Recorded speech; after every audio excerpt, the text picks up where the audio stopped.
सो hey guys, अक्सर हम लोग अपनी डेली लाइफ में बोलते हैं अगर तुम फेल हो गए तो, अगर मैं पास हो गया तो, अगर तुम्हारा प्रपोजल उसने एक्सेप्ट नहीं किया तो, अगर तुम्हारा सैलरी नहीं मिला तो इस तरह के वाक्य को इंग्लिश में कैसे कहेंगे।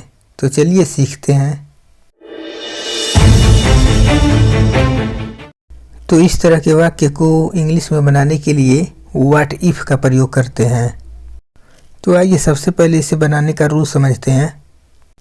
तो इसका रूल है, सबसे पहले लिखेंगे व्हाट इफ, उसके बाद से लिखेंगे सब्जेक्ट, उसके बाद से लिखेंगे वर्ब।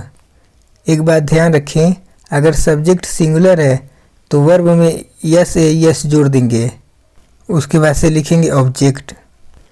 और अगर इसका निगेटिव बनाना है तो उसके लिए लिखेंगे, सबसे पहले लिखेंगे व्हाट इफ, उसके बाद से लिखेंगे सब्जेक्ट, उसके बाद से लिखेंगे डू नॉट या डज नॉट।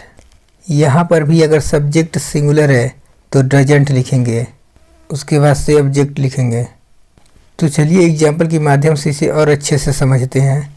तो हमारा पहला एग्जाम्पल है, अगर तुम परीक्षा में फेल हो गए तो इसे इंग्लिश में कहेंगे what if you fail the exam, what if you fail the exam. अगर वह परीक्षा में पास हो गया तो देखिए यहाँ पे सब्जेक्ट सिंगुलर है तो यहाँ वर्ब में यस या यस जोड़ लेंगे। तो इसे इंग्लिश में कहेंगे what if he passes the exam, what if he passes the exam. उसने तुम्हारा प्रपोजल स्वीकार नहीं किया तो what if she doesn't accept your proposal, what if she doesn't accept your proposal. अगर मैं वहाँ नहीं गया तो what if I don't go there, what if I don't go there.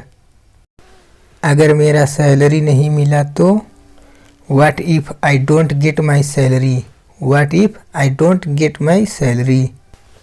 अगर मैं सो गया तो what if I sleep, what if I sleep. अगर मैं जीत गया तो, यह सवाल आपके लिए है, इसका जवाब कमेंट बॉक्स में ज़रूर दीजिए।